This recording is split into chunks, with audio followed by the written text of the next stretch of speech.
Fred? Long time. Everything okay? Yeah. Nice. Looking great. Oh. Madam, everywhere. That's why. What do you do? Places.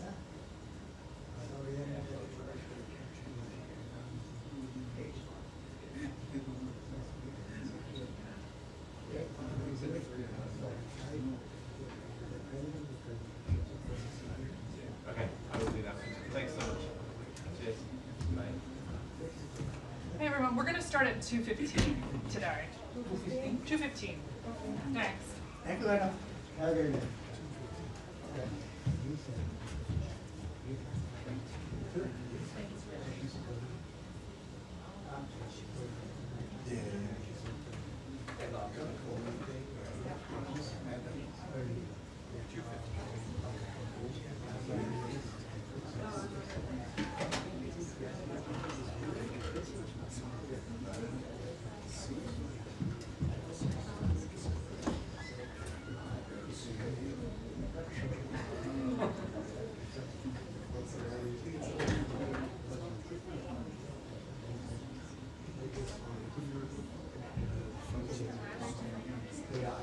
Yeah, master control, just letting you know. Your room's gonna start at 2:15. All right, bye.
Full Democrat, no nuclear. President has said, like, almost ceasefire, not complete and off nuclear facilities, nuclear sites, nuclear free Iran. And that's possible, maybe only nuclear. I don't know. Democrats, full Democrats. That's the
Yeah, I thought I had a question every time I came. Oh, gotcha. Okay, I'll okay. just So, use the one I have. okay, okay.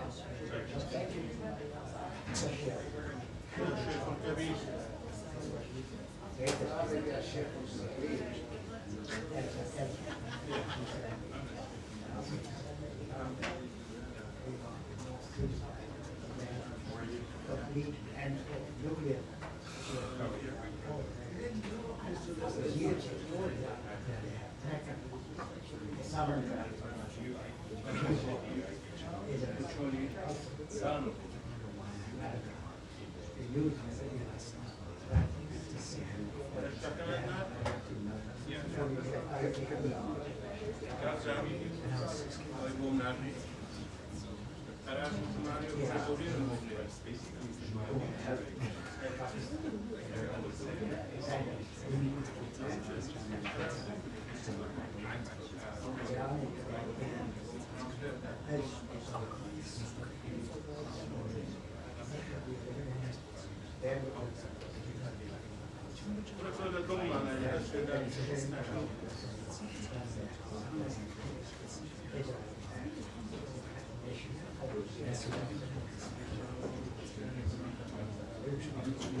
Okay. Good to see you.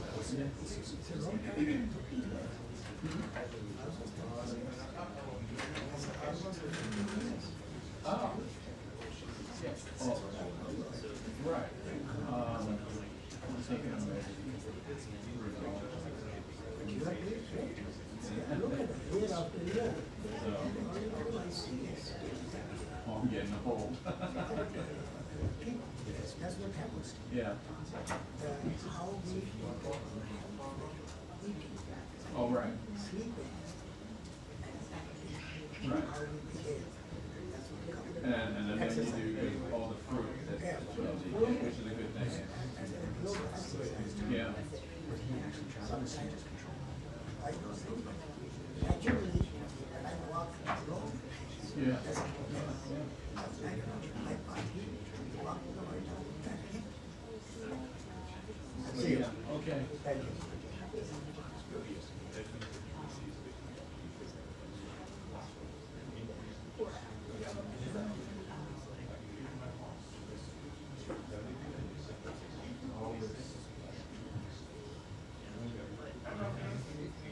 Good to see you. Good to see you. Always my pleasure.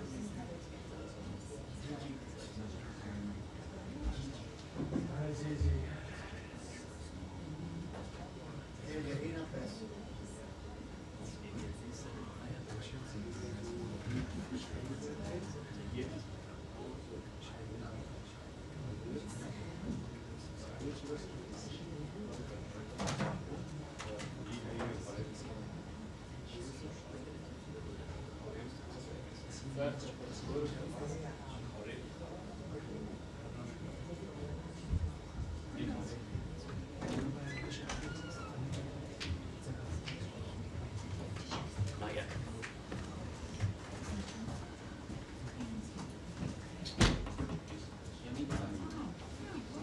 Oh, I like it. Personally. Okay. Do you want a photo of it? Or?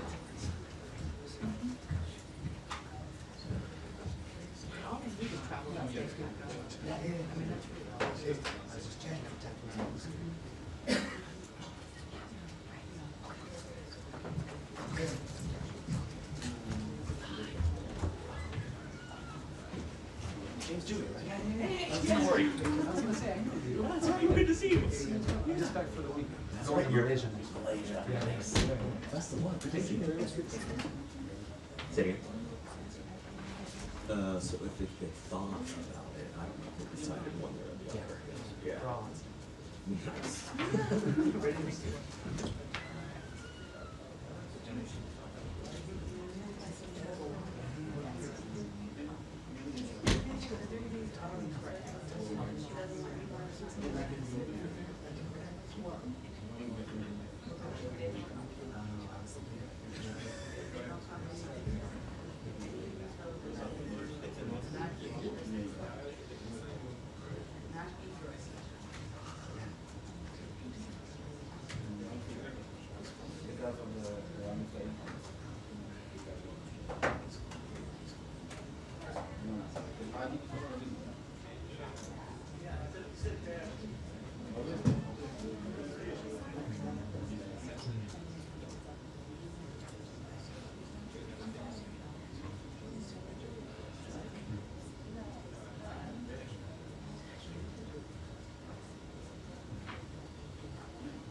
you so much.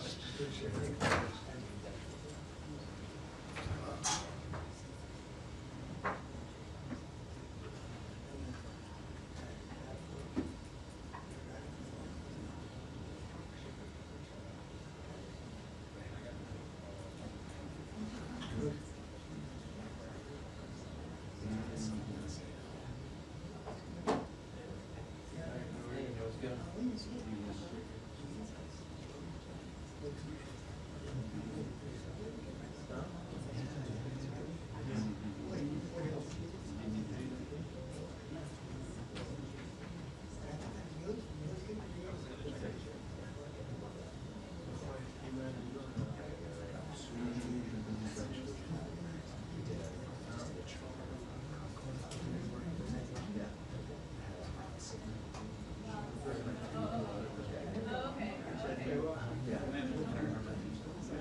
Thank you.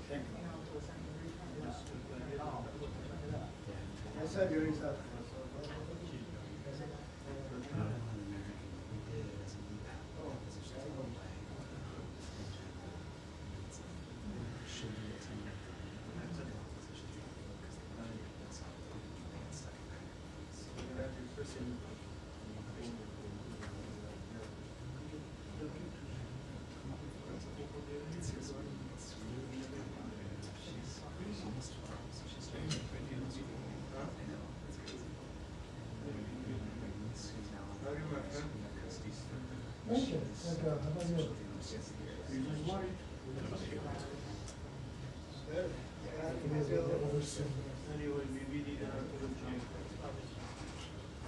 At least with something. At least he did something.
Sorry.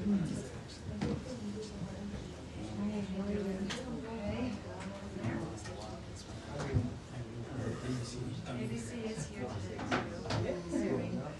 This will be taken.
What brings you over here today?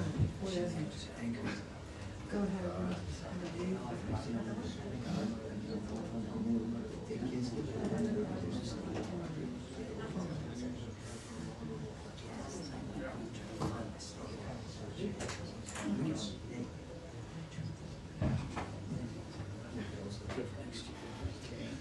I had heartbreaking. But they look good.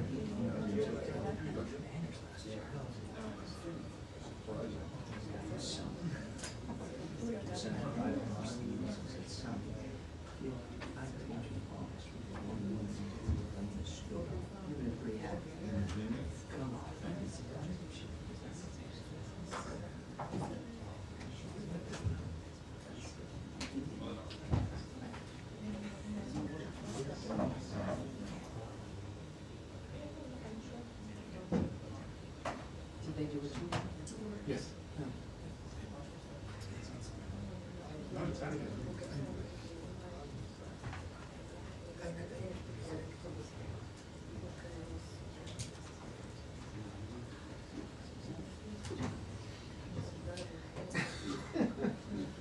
Were you up there? Were you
Thank you, ma'am. Thank you.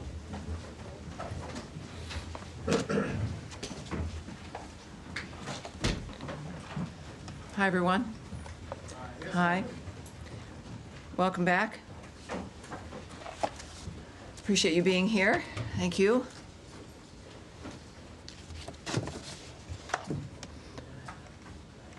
Everyone's set? We're good? Great. Welcome aboard, everyone. Thank you again for being here. For generations, the Middle East has been dealing with the world's largest state sponsor of terrorism, with the attack on Israel on October 7th by Hamas, reminding us of what's at stake. Due to the wisdom of the American people, President Trump's election to a second term has offered the world a chance to see an American leader committed to solving many of the world's existential threats with determination. Now, as the conflict between Israel and Iran continues, President Trump has also been clear that Iran cannot have a nuclear weapon. Secretary of State Marco Rubio has also stated that fact, as he has traveled the world working to implement President Trump's vision of peace and security. That statement has also been uttered from this podium many times. The fact that Iran cannot have a nuclear weapon is clear, As the White House reminds us, since taking office, President Trump has clearly stated no fewer than a dozen times that Iran cannot be allowed to have a nuclear weapon, for anyone who's unclear on that fact. President Trump has made the same pledge no fewer than 40 times before taking office, even as far back as 2011. One of the highest priorities of the Trump administration is the safety and security of the American people. To that end, the Department of State has established the Middle East Task Force to help coordinate support for U.S. citizens, our U.S. diplomatic missions, and personnel and diplomatic engagement. The task force is operating 24 hours a day. Over the past week, to help keep U.S. citizens informed, we have issued more than 30 security alerts to countries in the region and updated the travel advisories for Iraq and Israel. We remind U.S. citizens not to travel to Israel or Iraq and not to travel to Iran under any circumstances. We continue to monitor the complex and rapidly evolving situation on the ground as we continue to assess and address the needs of U.S. citizens. We urge all U.S. citizens to regularly visit travel.state.gov for the latest travel advisories and security updates, and to enroll in the Smart Traveler Enrollment Program, also known as STEP, to receive timely alerts and guidance from the State Department. For Americans needing assistance, and there we have a bit of the website there for you, call +1 202 501 4444. That number again is +1 202 501 4444.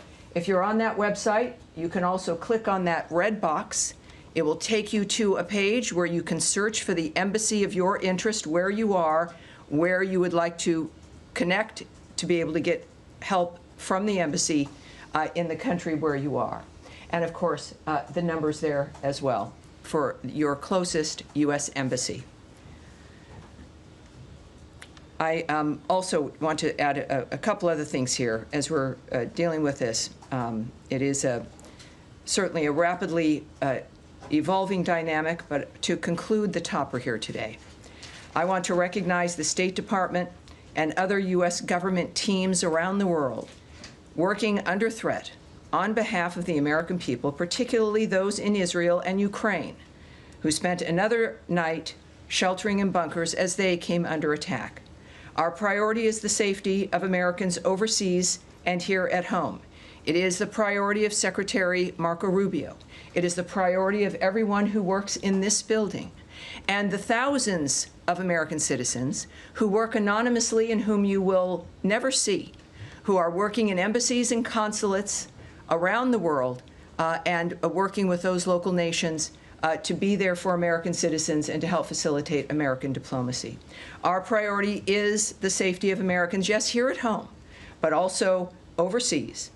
We thank all of those working on behalf of the American people, all of you watching from home and from around the world. We thank you, and for everyone around the nation, we know and honor your work as we begin another briefing here, ready to take your questions. All right, yes, sir. Yes, hi, Tammy, thanks. Thanks for that. Could you give us some more details on this task force, how it's going to work, and specifically if it's going to help Americans potentially leave the region, be repatriated, or depending on the countries that they're in, and any more details you can give on that? Right. I won't be giving you, just as a reminder of how today is a little bit of a different day for the briefing. There is always things that I can't say to you. And yet we have a long back and forth. Sometimes we have a little bit of a debate. I won't engage in that today. My responses will be perhaps a bit quicker than usual, and I'll be moving around more quickly to reach as many of you as I can. There will be less that I can answer for you because of the circumstances that we're dealing with around the world. So it is, just want you to know, it's not personal, but we're working on certain things like the task force as an example. The task force is a group of people who are working, taking the calls of people, of American citizens around the world, making sure that they get connected with what they may need in that region.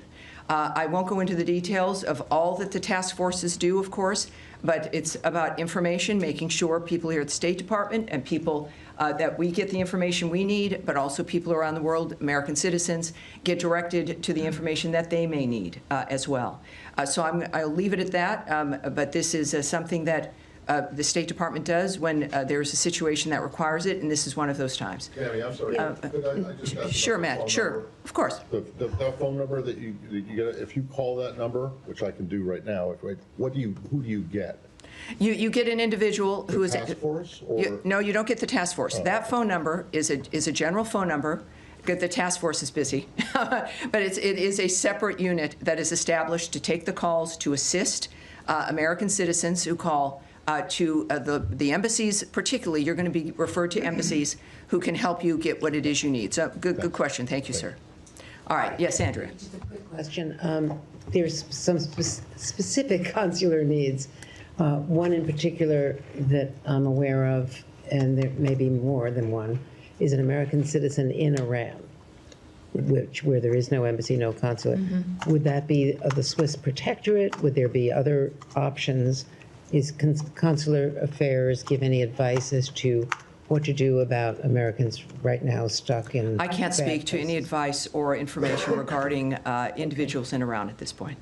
And what about American Israelis or Israeli Americans either wanting to come out or wanting to get back home? LL, I believe, has resumed flights in some small measure for people who, some people have kids in Israel and they were visiting the States. And they're American citizens.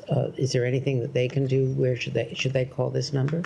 Well, obviously, if you know, and we encourage every American when you travel, is to contact your local embassy or consulate, let them know you're there, make sure you know where they are, have those numbers, and that's what I would recommend, no matter where you're traveling, but certainly in the Middle East, is know where those entities are, know where the embassy is.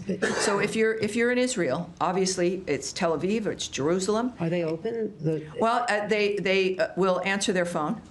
So there's contacts that can happen in the midst of all of this. And of course, I think that's the advice for wherever you are. But clearly, if you're in a certain area, it's obvious in this case that there are certain limitations in that region, and that contact the embassy, the one that is nearest to you, and you will, at the very least, make sure they know where you are, but also they will give you some options for the plans that you would like to make. Yes, Humaira. Tammy, I understand your limitations, but I have to ask this. I know you do. It's your job, and I appreciate that. I'm here to take questions, not necessarily always answer them. Yeah, last yes, night President Trump said he wants a real end, not a ceasefire. So does the United States support or pursue regime change in Iran, or are we just talking about dismantling Iran's nuclear enrichment, and would that include the United States helping Israel strike Fordo? Well, I'm certainly not going to characterize what President Trump says or tweets, for that matter. He doesn't need characterizing. He's one of the most transparent, one of the most clear individuals that we've known. I think that we can take his word for his word, but I'm not going to speculate on, in a larger sense, what that would mean. That is up to the president. He is the singular guiding hand about what will be occurring from this point forward, as he has been. And I think that dynamic is pretty clear. He says he wants an end, as he has said about every conflict that he has, as a peacemaker, worked to stop peacefully through diplomacy. That has been his commitment. And he wants these things, as he said about a number of situations, not for a month or 6 months, but durable ends to this nature of forever wars. And that has been his posture, and that's his posture now. Okay, I have an easier follow-up. Yes, ma'am. How many people... I'll take a hard one, too. I'd say. How many people so far have contacted U.S. missions in Israel or elsewhere, American citizens, seeking help to depart the country that they're in the Middle East? Yes, I won't discuss those details or the numbers involved with the embassies. Are you guys planning to facilitate charter planes to get people out or military evacuation? I will not discuss what our plans are in that regard. Yes, ma'am. Just to follow up on that really quickly. Sure. Are you guys considering at all operations that would help Americans who want to leave the region from evacuating? I know that our commitment is to the safety and security of Americans around the world. All right? Yes, sir. Yes, sir. Go ahead. Tammy, would the U.S. government like to see a regime change in Iran? First of all, I'm certainly not going to remotely address that. It would require me to speculate or speak on behalf of the president, which I will not do. What we've seen, though, is clear, is months and repeated statements that all he wants is a peaceful world. His activity and the nature of the actions that the United States has taken and his special envoys have been rooted in one thing, which is negotiations, looking for diplomatic solutions to generational problems that he wants solved diplomatically. That has been his constant posture. And there has been nothing that has changed in what he wishes for, what he would hope to accomplish. And so, of course, that's not something I'm going to address. Is the U.S. government and the Israeli government on the same page when it comes to the intelligence about Iran's nuclear weapons program? That is a question for the White House and perhaps the NSC. That's not something I can answer here. Nadia. Thank you, Tammy. The president said he wants to see Iran offers unconditional surrender. I'm not going to ask you to comment on the president's statement, but I'm going to ask you if the secretary is involved in any kind of diplomatic missions with his allies, with the Germans, with the French, trying to offer something to the Iranians as a way out. Well, I, again, would not speak on the details of any diplomatic conversations, if they occurred, between whom, what those details would be. We know, of course, the Secretary and the President were at the G7. Their constant work from the moment they came to office has been to, and certainly Secretary Rubio, was to open up conversations and to lead the world through diplomacy to make a difference. But that's the only thing that would guide me when it comes to the nature of the decisions they're making at this point. Yes, ma'am. Without getting into the details of the conversations, is the door to diplomacy with Iran on its nuclear program still open from the U.S. perspective? That would be a decision made by President Trump. Have you heard from the Iranians signaling interest in continuing discussions? That is not something that I can speak to. Yes, ma'am. Thank you. Going back to the consular piece of this in Israel, the latest security alert from the embassy there still says that the embassy is not in a place to evacuate or directly assist Americans. Do you have any timeline on when that might change for the Americans who are stranded in that country? And just looking at how quickly the security situation has changed there, the travel alert was raised to a level 4 from a level 3 for the entirety of the country. Is that a sign that the State Department was caught on its back foot a little bit by this change because Americans still can't get help? I can say the answer to that last question is no. We are working 24/7 to ensure the safety and the security of Americans around the world.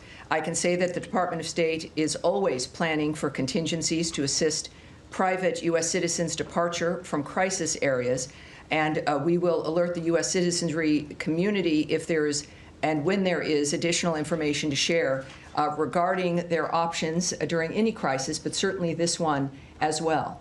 When it comes to how quickly people can expect a dynamic, the American government, the State Department, our militaries, you've seen all of these assets, all of these departments involved in this dynamic in one fashion or another, are working exclusively for the safety of this nation and the safety of the American people, wherever they may be. Yes, sir. Thank you, Tammy. At the top, you said that you're advising U.S. citizens not to travel to Israel or Iraq or Iran under any circumstances. Do you have any more general guidance for Americans in the Middle East, more broadly as a region? Are there other countries that you're advocating people depart from? Well, at our website, we have our travel alerts. We also have moved them on our State Department Twitter, our social media accounts. Those are for the public to see. Would there be, what is the specific one for people to look to if they want to look for specific country travel alerts? Is it travel.state.gov? So travel.state.gov, and you will see every travel alert there for you, depending on if you're going to be traveling. It is not just for the Middle East, or if you're in a country right now, you can get your information there. Yes, sir. Thank you. Two questions. In your topic, you also recognize American diplomats serving in Ukraine and Israel who spent another night in a bunker. Yes. but one of American citizens happened to be killed by the Russians last night in Ukraine. Do you have any comment, and will the U.S. government act to protect American citizens in Ukraine? Yes, we are aware of last night's attack on Kyiv, which resulted in numerous casualties, including the tragic death of a U.S. citizen. We condemn those strikes and extend our deepest condolences to the victims and to the families of all those affected. The president, in the recent past, has made his thoughts clear about striking the civilian areas in that regard. Just to reiterate again, which is at the thread throughout all of the work that we do, is the department has no higher priority than the safety and security of U.S. citizens abroad, and we can confirm the death of a U.S. citizen in Ukraine, and we stand ready to provide all possible consular assistance. And out of respect to the family during this obviously horrible time, we have no further details to offer in that regard. And second topic, in light of Israel-Iran tension, some of our colleagues from VOA Persian service were called back reportedly. How much do the events of past few days signify the role of VOA and other outlets to counter these narratives from U.S. enemies?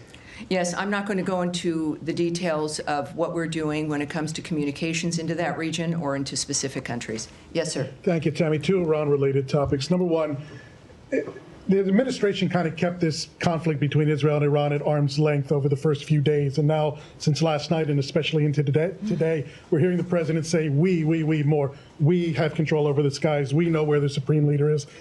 He's kind of taking more ownership of the situation directly. Is that feeling trickling down to this building as well? Is there more of an ownership of the situation in the State Department as well? Well, I again can't characterize the feelings of the President of the United States. We know that he is our lead. We know that he is the guiding hand. We know that he is one of a few who know all the details, and he is clearly has a mission and an agenda that has involved diplomacy and changing the world for the better for people. In the meantime, of course, things change. Our experiences change. He's making comments that are a reflection of what what matters to him, and of course, what matters to the president matters to the State Department and every other department.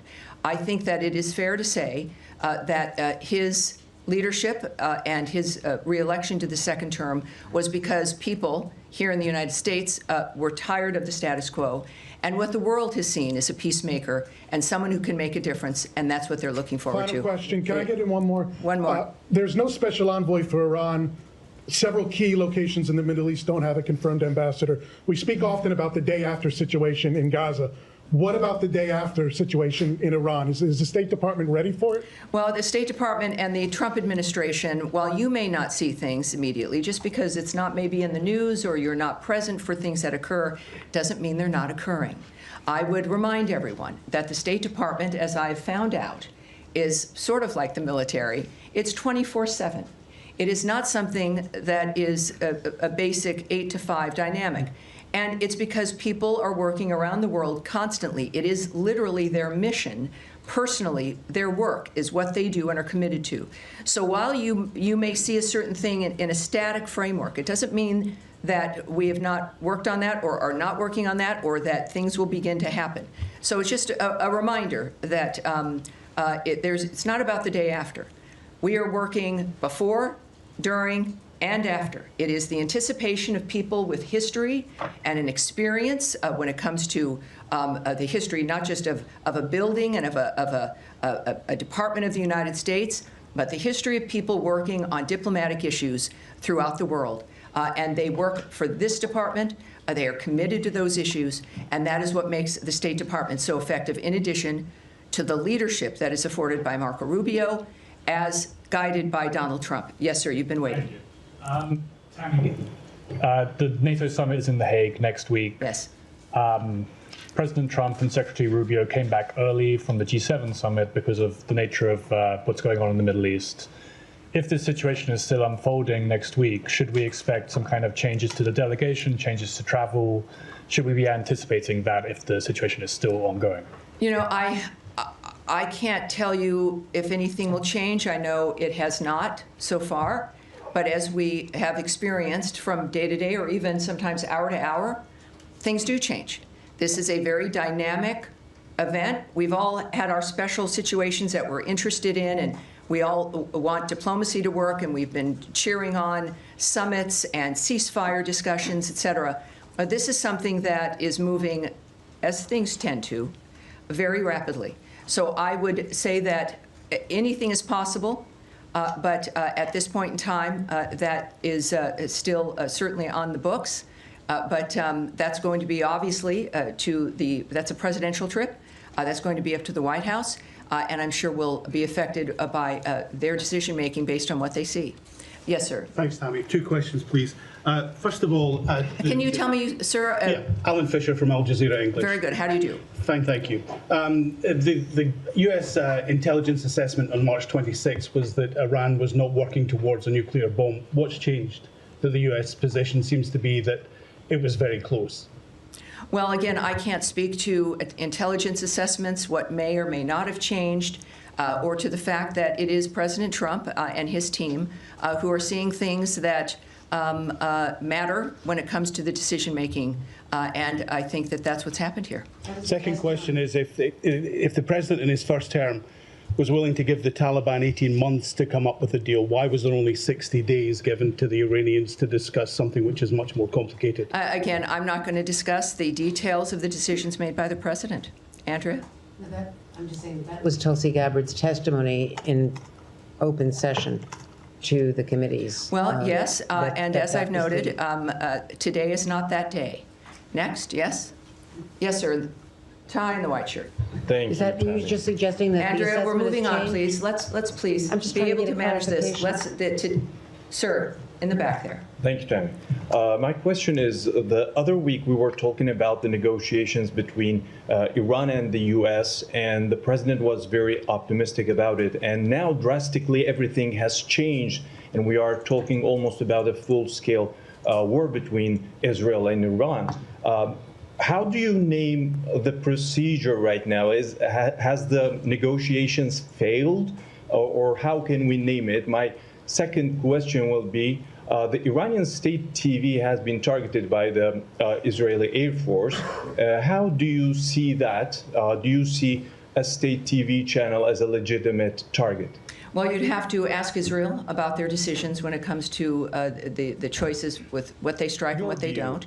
And on your first question, which now is already, what was your first question? My first question, after all this, after these escalations, how do you name Oh, well, the process? I would say that you would look to the President of the United States for how he is characterizing what has occurred. And he is very open and transparent with that, and does it with his many conversations with the media and also on Truth Social. He is clearly accessible, certainly with his remarks, and he has said a number of things on social media that I think might answer your question. Yes, Saeed. Thank you. Very quick question on Gaza. Can I do that? Of course. Well, yeah, are we continuing Well, still with? I will come to you on Gaza, Saeed, I promise. But let's continue with the topic at hand. So yes, sir, in the back. Thank you so much, Tammy. 2 questions. One question on Iraq related to Iran. Iranian-backed group Qatar Hezbollah threatens the U.S. against interfering in the Israel-Iran conflict, which they said any American intervention in the conflict would prompt the group to target the U.S. interests across the region. Have you reached to the Iraqi government, and what's your message to these groups? And the second question, what's the State Department's assessment of diplomacy? Have you put diplomacy on a side, or you still believe that diplomacy can work with Iran? Well, again, I'm not going to comment on the nature of how the White House or the President or the DOD will respond to certain remarks or demands made by someone. So you'll have to ask the DOD regarding their reaction in that regard. I would also, though, I know that the President's Truth Social, he's made it very clear, even I think today, and I think I've got that right here. This is, again, one of the things we've learned about President Trump is that when he tweets, when he speaks, the world watches, and it's the most clear framework that we can learn of his approach. He has, I don't know if I can get to the exact one, but he has made it very clear that, oh yes, here we go. He has noted that we don't want missiles shot at civilians or American soldiers, or our patience is wearing thin. Thank you for your attention to this matter. He is making it clear, I think, here regarding certain choices on the ground that are being made, and that what we've asked for regularly is, and what he has made clear, is that we were not a part of the initiation of this, certainly. We're not a part of Israel's attacks on Iran. That I think was stated very clearly by both Secretary Rubio and the President. And that's important for people to know. And in this case, of course, the President has made it clear that if Americans are hurt, or in this case, a missile shot at civilians or American soldiers, that there would be a repercussion. I think that would not be surprising. All right, we'll go back. More on Iran. We'll close with you, sir. Thank you so much. Could you tell us about the role of partner countries in mediation efforts with Iran, like Mohammed bin Salman of Saudi Arabia, Qatar, and UAE? President Trump recently concluded successful trip to the Middle East. So what can you tell us about the role of these partner countries? It's clearly he went with a goal in mind. He makes deals. He's the best deal maker in the world. These partners in the Middle East that we have, they understand clearly our intentions and what our goals are. Thankfully, again, to the approach and the style of President Trump. I think that when it comes to, again, the best person who could explain his feelings and thoughts about what's accomplished on any issue is the President himself. So I'd refer you back to what he writes and what he is posting on, I think, a very regular basis, which is helpful to people like me, and I think to the world at large as well. Despite Israel's concerns, can I one more? Despite Israel concerns, President Trump is still trying to negotiate with Iran for a nuclear deal, showing that his priority is peace in the region. President Trump has once again recently offered to mediate on Kashmir, but the Modi government says that they don't need Trump's help. Does President Trump need Modi permission to bring peace in South Asia by resolving the Kashmir issue? Well, yes, this is every country, as President Trump has stated, is a right to define its own future. He offers his help, and it's up to whoever he's offering it to whether or not they'll accept it. We live in a fascinating, exciting time where we've got a man who can make the difference, and he's generous about making that difference. He could have chosen to have this term be about anything other than peace and making America great again. But he's stuck with that. He's committed to that. It is part of his overall commitment to the country. So I would not speak to the nature of another country's decision-making. That's up to them. But I think all of us are grateful that we have a president who's willing to help and wants to help. Now, you have one more in Iran, and then we'll go to Saeed. Can you confirm a report that the former Iranian President Mahmoud Ahmadinejad has been killed in Tehran? I can't confirm that or report on that or discuss it. All right, thank you. Saeed. Thank you. Very quick question on Yes, Gaza. sir. In the last 48 hours, or the last 3 days, dozens of Palestinians have been killed at the aid centers and so on. With everybody focused on Iran, is this situation still garner some interest or attention from this building or from the United States of America? And are you urging the Israelis to hold off whatever the amount of firepower they're firing at these aid seekers?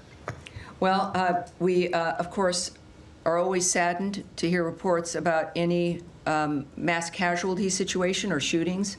I don't know who isn't, no matter what the dynamic. The IDF has said a particular incident is under review, and that is helpful, and we'll see what their review comes up with.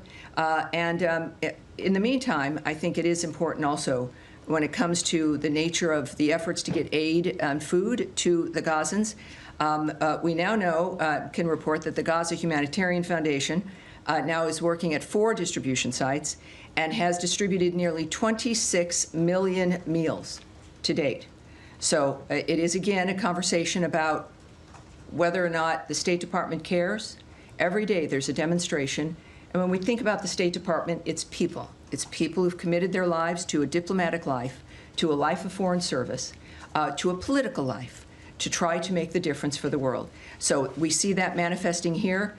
And as we also know with today's events and today's conversations, there's a reason why we need people like President Trump and the American commitment to peace abroad. All right? Yes, go ahead. Yeah, it's been reported over the weekend that the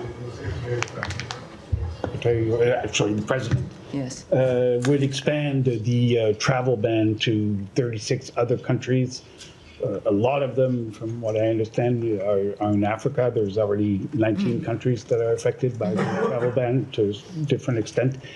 Can you share any details, elements you have on this plan? I'm going to speak a little bit about it, not into the detail of what, about the decision-making or the process in that regard, but we are, of course, committed to protecting our nation's citizens by upholding the highest standards of national security and public safety through our visa process in particular, as laid out in President Trump's Executive Order 14161, protecting the United States from foreign terrorists and other national security and public safety threats.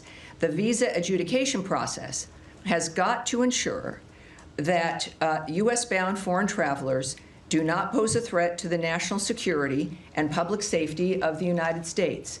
That is, I think, a very low bar, and is a bar that every nation should be able to adopt. To protect the national security and national interests of the United States and its people, the Department of State and other U.S. government agencies assess other countries' security capabilities, information sharing, and identity management practices, exploitation of the U.S. visa system, such as overstay rates, and failure to facilitate the repatriation of their removable nationals. So, noting where a country, perhaps as you did, is located, the geo position, the actual location of a country, is not a factor, or what continent that country is on. These are about very specific aspects about whether or not the United States feels it can trust the information we rely on those countries for to determine whether or not they'll get a visa. We don't, we rely on the vetting and the presentation of information from other nations in order to say, yes, you can or you can't come. In this particular instance, I think that it's clear as we're looking at providing a period of time, countries being told if they don't get to that point where we can trust them, and they've got to change the system, update it, do whatever they need to do to convince us that we can trust the process and the information they have. So that is the goal of this. The Secretary will have the discretion to determine whether or not someone is on that list, as we then also continuously vet the nature of what's happening within these conversations. And the goal is so that we can all move forward, so that people can come to the country. And that's our goal. All right. Yes, sir. Yeah, but I don't know why you're so far in the back, Michelle, but I'm sorry. With NPR, yes. Yes. Just following up on that, there was a deadline given for these 36 countries tomorrow to come up with their action plan. I wonder if you've heard back from any of them yet? That's incorrect. I can just tell you that that's not correct. The fact is that they will have a considerable amount of time to rectify whatever the situation is that the State Department has determined is affecting the nature of our trust in how we issue a visa. All right? Yes, and we'll take, yes, sir, with the beard there, yes. Thank you. Has the United States... Can you tell me your name, sir, and your outlet? Mustafa Abdo, Shafaq News. Okay, welcome aboard. Thank you.